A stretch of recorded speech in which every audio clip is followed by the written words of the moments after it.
Permettez-moi de commencer par une anecdote. Je vais parler plus fort comme ça. Dès le début, j'étais curieux. Je voulais apprendre, comprendre, de collecter les références, les points communs et ceux de traits particuliers. D'accéder à la culture du pays que je découvrais et qui m'accueillait. Rire au bon moment, relier les informations, faire un filet de sécurité pour se sentir bien et se faire sentir bien les gens autour de moi. Ça marchait assez, jusqu'au moment où j'ai voulu raconter mon enfance. Personne ne riait quand cela était drôle à mes yeux. Personne ne reprenait l'histoire là où je faisais la pause dans mon récit. Personne ne chantait la cantine de ma grand-mère avec moi. Personne ne me disputait la primauté de telle ou telle recette ou de mon plat préféré. La curiosité s'épuisait vite. Je me suis retirée de la discussion avant de me sentir seule. Ce sentiment de solitude, c'est la chose la plus partagée par des exilés. Exil est un mot et des milliers d'histoires dont le début n'est jamais heureux par définition. Partir, s'exiler, c'est pas une décision libre, ce n'est pas un choix léger et réversible, mais une nécessité, la seule voie de survie. On ne sait pas ce qu'on va oublier et de quoi on va se rappeler. Mais à tout moment, on sera en danger du surgissement d'un souvenir, d'une réminiscence que l'on ne pourra partager. Les exilés sont priés de se taire, de se fondre dans la masse, et eux-mêmes parfois le souhaitent ardemment, pour, entre autres, d'être mis à l'écart. Alors comment raconter et vivre un récit dont personne ne veut connaître la teneur ? Où se trouve le carrefour à partir duquel peuvent cheminer ensemble celui qui reçoit et celui qui arrive, ne fait peut-être que passer, mais dont la présence modifie ou révèle celle du natif. L'exil, ce sont des récits d'ailleurs, d'un autre que soi, autre que connu, l'attendu, ordinaire, dans lequel reste toujours une part inénarrable, indicible et intraduisible.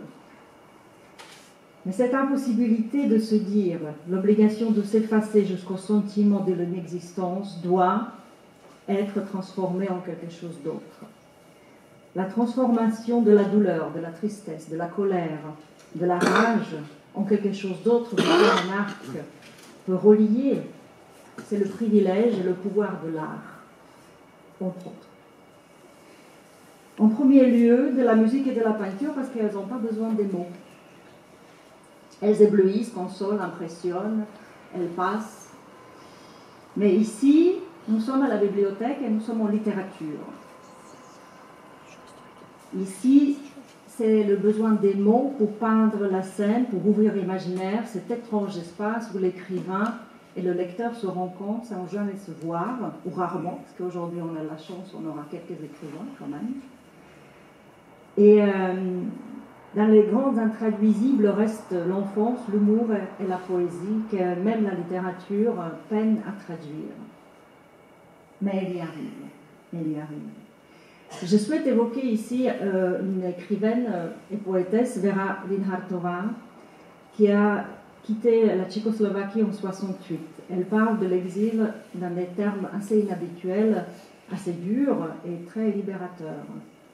Elle refuse l'insoutenable souffrance et solitude de l'exilé, contre laquelle elle dresse la recherche et l'exercice de la liberté qu'elle place au-dessus de tout. La sensibilité compatissante envers les gens chassés de leur pays, elle la met face au caractère très concret de la vie de l'exilé qui, au fond de lui-même, connaît l'impossibilité du retour dans son pays et donc doit nécessairement faire avec. On ne peut pas changer le statut. Un exilé le restera toute sa vie. Un déraciné ne trouvera plus la terre à la même odeur et consistance que celle du jardin de sa maison natale, ne mangera jamais le repas du même goût que celui qui hante ses souvenirs, ne verra plus la couleur et les formes des paysages de son enfance. Il a la certitude que son corps nourrira des racines inconnues. Mais il peut être libre. Et que dit-elle du sort de l'écrivain ? Qu'il doit d'abord être un être libre et qu'il est dans l'obligation de préserver son indépendance contre toute contrainte qu'il n'est pas la propriété de sa nation, qu'il n'est pas ni le prisonnier, ni le gardien de sa langue maternelle, qu'il n'a envers elle aucune obligation, aucune dette, qu'il doit non subir, mais exercer le choix du lieu de vie et de la langue d'écriture. Pour finir, pas pour souffrir sans fin, mais pour s'affirmer ou pour créer une nouvelle identité et faire naître un autre soi. Inutile donc rappeler l'importance de ce prix littéraire des racines et des mots, qui justement met en avant les récits et les histoires de déracinement, des identités perdues, inconnues, trahies, difficiles à porter ou à trouver, et très souvent les récits d'enfance. Et donc je salue cette 9e édition, et je vous invite très chaleureusement, pour ceux qui ne l'ont pas encore fait, à lire les livres choisis. Et donc je suis très fière marraine.